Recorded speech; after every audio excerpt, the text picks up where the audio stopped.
Welcome. In this video, we'll guide you through the simple steps to start a group video call on Discord using your Android device. Whether you're catching up with friends or collaborating on a project, video calls are a fantastic way to connect. Let's dive in. First, open the Discord app on your Android device.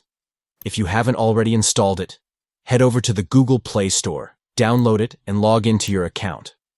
Once you're in, you're ready for the next step. Next, you'll want to open the group you'd like to call. This could be a server or a direct message group. Simply navigate to your list of channels or messages and select the group you want to connect with. It's important to make sure all members are ready to join the call, so a quick message beforehand can be helpful. Now look at the top right corner of your screen. You'll see a video icon. Tap that icon to initiate the video call. Discord will give you a few moments to connect, and soon you'll be able to see and hear your friends. Remember, you can also switch between video and voice modes if you prefer. And that's it. You've successfully started a group video call on Discord.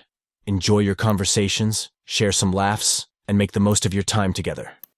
If you found this video helpful, don't forget to like, share, and subscribe for more tips and tricks on using Discord and other apps. Thanks for watching and happy calling.